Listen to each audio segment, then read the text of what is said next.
How you doing, gang? Oh, that's a surprise. Don't look at that. This is what we've got. It's your standard American Flyer S-gauge Atlantic Pacific, most generally smaller plastic tenders, and this is the chassis for that steam engine tender. And what's happened is we have found a different tender shape, which is was built by Vanderbilt for his line, and he thought it was more efficient and he got more use out of it, and so a lot of guys would like to copy that. And I have this particular version of it that I got from a fellow who made this from scratch, which is pretty nice, but we don't have a chassis. You know, this chassis sits in here, bolts in, and it has its link if you want to do that, or there's a spot here where you can actually put in a K5 type of link to the drawbar. So the challenge is, if this is the chassis that we have and this is the tender we want, it was obviously designed for this chassis. The bolt holes line up nicely, but when you look at it, it has a, you know, the holes way over here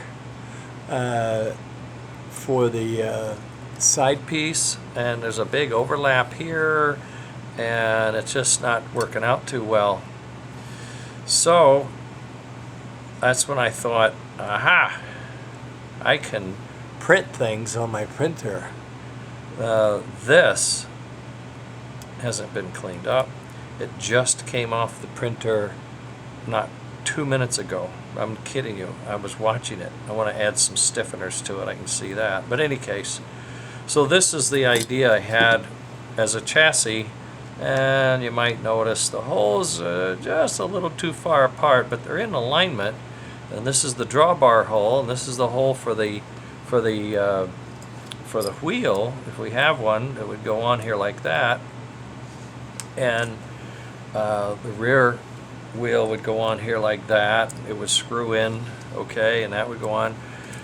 So it's not bad. I've added new features already. I've got this offset here, and I've put the recess in here, and I'm working on, I'll be putting some stiffeners in here, and I may decide to come up the side with something.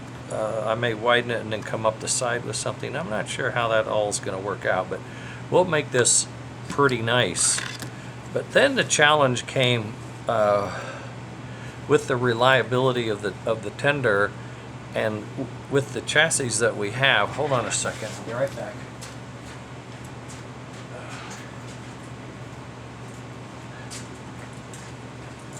Told you I'd be right back. This is the typical chassis, and this is the part that goes to the engine. Okay, so it's like this. Sits like this. Okay. And this is where you solder in for your electrical connection to the track, and this is how you get your power to the track. And if you notice, these wheels here are, oh, let me get a different pencil. These wheels here are metal and these are plastic, so these two wheels pick up from the track. In the back, these two wheels are metal, these two wheels are plastic, so these wheels pick up from the track. And with the track, you have one here and you have one here, and one is going to be to this wheel and the other will be to this wheel. So as your track clips on, I'm getting every kind of pen here there is. Okay, so here's left, we'll call it just left, and this is right. So when you're here, this is the right and this is the left. And if you go down the line and you end up with a dead spot or a crack or some dirty track, and this tender hits it, the engine will stop or will slow down or hiccup or kind of like that. Intermittent operation, which is common in passenger cars when you see the lights flickering as it goes around, but when you're running your engine like this, it makes us all crazy, okay? So what we would rather do, if I get another color, yeah, I got one here. What we would rather do is put on power to these other wheels that are plastic today. So we would have, instead of 4 wheels with power, we would have 8 wheels. So these wheels would all have this track power, and these wheels would all have this track power. So how can we do that when we only have one pickup here to this axle, and this axle is solid to this wheel, and this wheel sits on this side?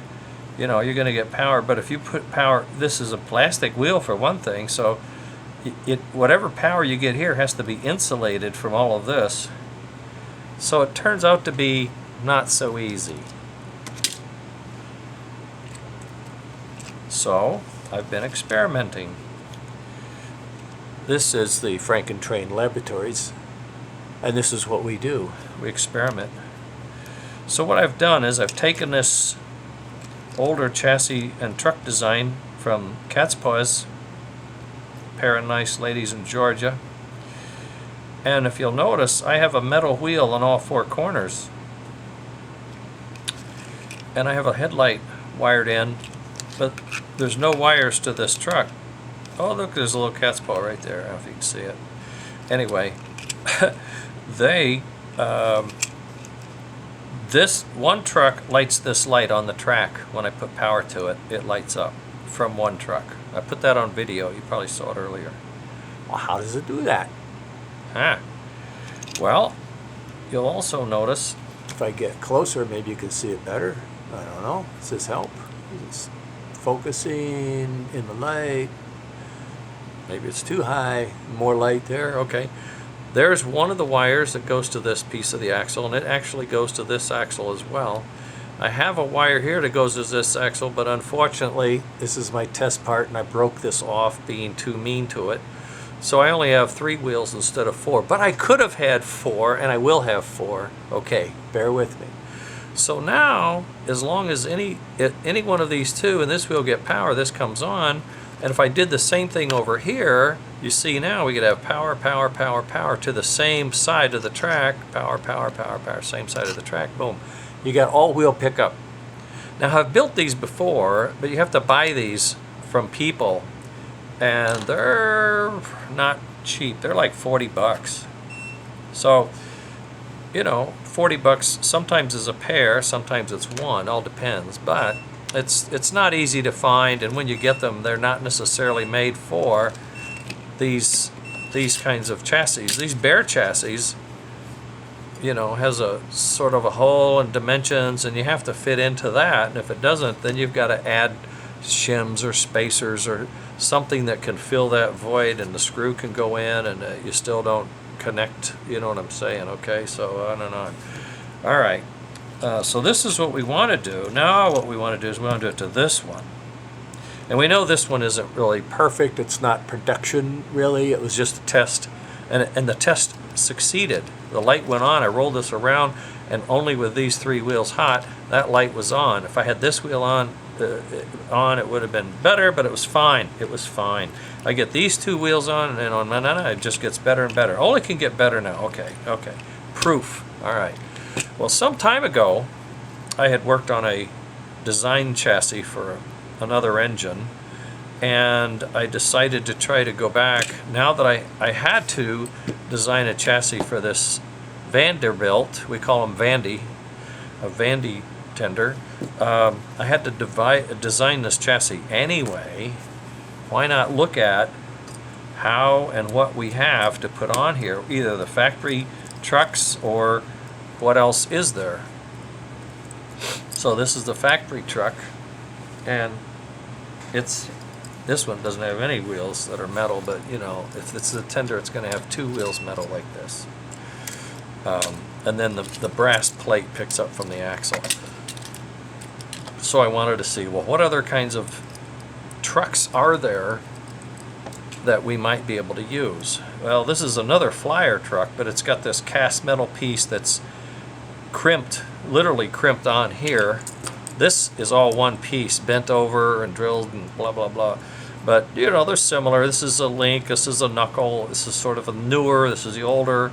But the idea is this is what we can get from our heritage of our American Flyer. Okay. They don't work. And it's going to be pretty hard to insulate. You'd have to have a tire that was insulated. And you can get those tires. This is a tire a wheel that it has a rubber center. So the tire itself is insulated. And you know, we did this on the diesel when we were trying to get all-wheel drive for the diesel. We went to insulated tires, and then I had the swiper, pardon me, I had the swiper running on the inside of the tires to tie them together. So it didn't matter. Didn't matter. You could do that. But then the pickup has to be insulated. So it introduces another problem. May go there, may not, don't know. Another truck that I had seen is from Ficus, and then you can see it's sheet metal all one piece, but it's a little more fun. It's got springs, and you can take these old caps and put them on here and make it nicer. But it's all metal. There's no insulation capabilities, so you'd have to have insulated wheel, and each wheel have a pickup. And I'm not sure. Okay, I'm not sold on that yet. Pardon me. This is a replacement truck from another company where the yellow is the insulator, and there's no pickups here, but you could pick it up. I suppose you could go for the axle and add something to that screw there, but you're not gaining double-sided pickup like we want. So I looked at another design that I got from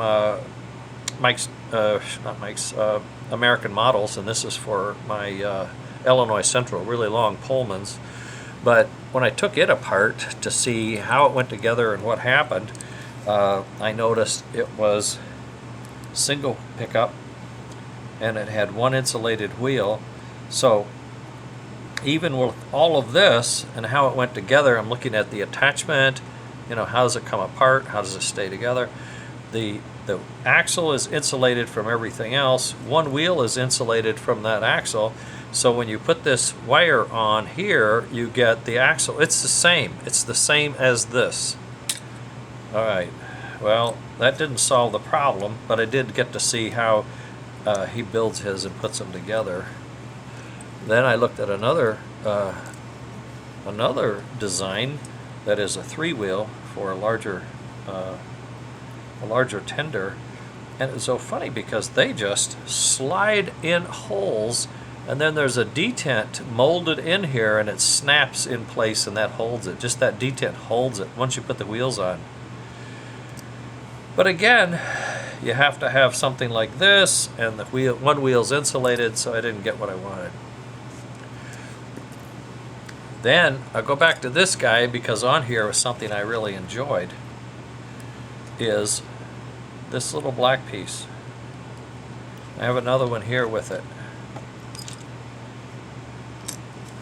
This little black piece here, might be able to get it off. Okay. This insulates these two axles. These two axles are actually cut in the middle. Look at this. Voila! They're not connected. There's a little piece of plastic left in the center. Left in the center. So when you put these together, they're still isolated, and you can take the wire, it was here a minute ago, wherever that wire went, and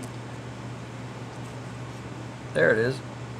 You could run this wire here and another one over here, and you could have the two sides of the track isolated. Now you get the answer. How you could get all-wheel pickup is by isolating the axle. Makes everything work. Now, you can't isolate the axle and use these old trucks, because this, once it touches here, it's all one piece of metal. Okay, so we've got to have a little bit of plastic in here, but maybe not the whole thing. I was trying to figure out a good way of making a truck. So I had this idea of taking this plastic truck, cutting off one side, and then bolting on one of these. So now you can put this type of wheel in here, Put one in there, one in there. It's a little tight, but we'll do it later. I don't want to break anything. It's a little tight. I got it. No worries. Okay, so this is in there now, and if we had the wire goes down, it's probably going to come from here. It would hook up like that and go there, screw down, hook up on the other side. Now I can build my 4 trucks, all trucks pickup. Screw this wire down here like I did on this one, you see. Screwed the wire in the middle, took it to each wheel, and there's a tool I have this tool that I can bend this, so I can use this here to just show it. So I can bend it like that, and it cooks around the axle, and you would screw down. Now you got power picked up from this wheel. You have another one over here, power picked up to get this wheel, and you design this so that it fits. Oops, sorry, wrong side. So that it fits. Plus, you got to design it so that it clears, right? Because you see now I've added that screw on top, and that screw's hitting. So I may have to shrink the size of that, maybe. See, this old one is not quite as big, and it would actually clear.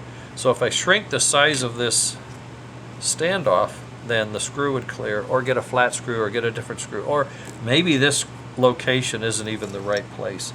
Another idea I had here was to use a screw like this and screw it in like these guys were coming in from the side, you know, where he bolts in.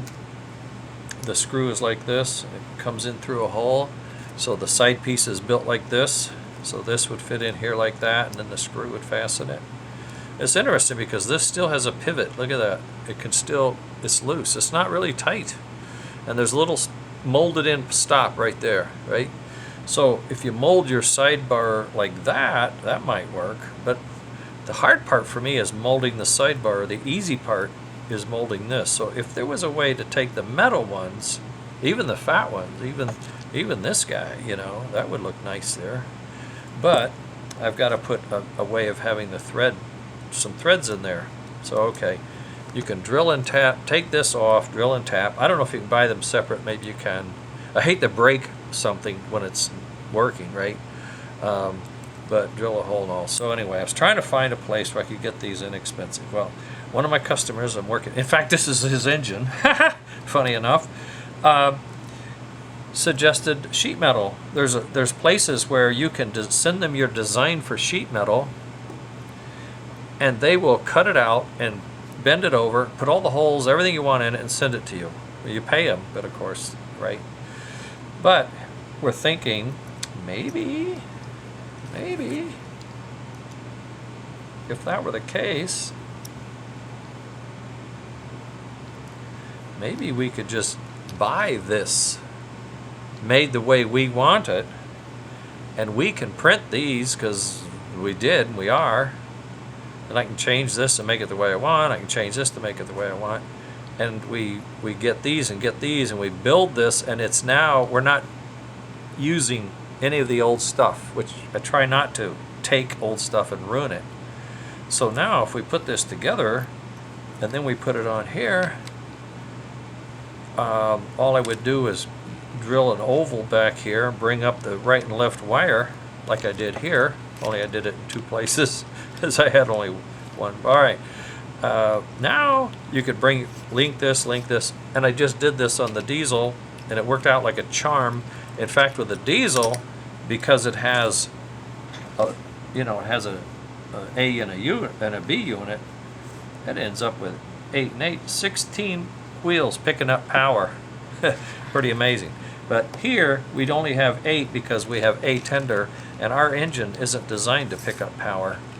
The front and rear truck, the pilot and the trailing truck could be modified, but that's probably a bridge too far. We don't need it. So what I'm thinking is, let's think about this. Let's test this out. I'm going to build one of these just for this application, and I'm going to build it with a part like this in mind, and it may or may not be this one. I may go ahead, I have a box of these, all no wheels, rusty, look horrible. I may cut some off and build some test pieces with mine and make sure we know holes and size and strength and durability and all of that. Then maybe we design this and try to get them made by someone has a little plasma cutter and he outlines it and all the holes are there, and then you put it in the bender and it goes donk, it's bent, and then they can send it to us. We assemble it and we're done. I did find that wire is a special wire. It's beryllium copper, which is interesting. So might work in defense manufacturing. Beryllium was not something you wanted to be around, but in this case, it does work, And it does the trick. So it could be. I ordered a meter of it. It was not cheap, but I'm going to try to find a better source. But I will be able to bend my own wire, print my own truck, print my own chassis, make my own side trucks, assemble a all-wheel pickup Vanderbilt tender for my customer, my new friend, my newest best friend, and he may then explore this sheet metal idea and see if that would work. At any rate, that's the plan, Sam. That's where we're going. And it's been a ride. It's been fun. I think it's going to be okay. We're going to explore this. Got my designs working and testing, and it's kind of put my little diesel project on hold. But I feel this is a compelling project because if I can get the trucks to work, the trucks will work on the factory chassis, tenders, cabooses, box cars, passenger car, any car. That we can make this for any of the cars on American Flyer, so you can have 8-wheel pickup on any car. And that means if you put in some electronics or lights or sounds or some action, it'll be reliable. That's the whole idea, is reliability, especially with the engine, so the tender is really taking the power from the track and getting it up to that motor. If it can't do that continuous, seamless, then it's not a fun, hey, what's wrong with it? And you got to shake it and turn it off and on, blah, blah, blah. All right, that's my story. I think I got it all my topics. What are we going to do? This split axle thing. The only piece I don't have figured out yet is this piece of plastic, but I'm pretty sure we'll find it, and we'll probably find it in size, and all we have to do is cut it. Even if the hole goes all the way through, you could put a little plastic BB in there to separate the axles, and that'll serve the same. So it doesn't have to be a very precision machined part to do the job. okay, that's where it is. Can't wait to see this in action. Maybe you guys can too. So Hang in there. we'll be back. Have a good one.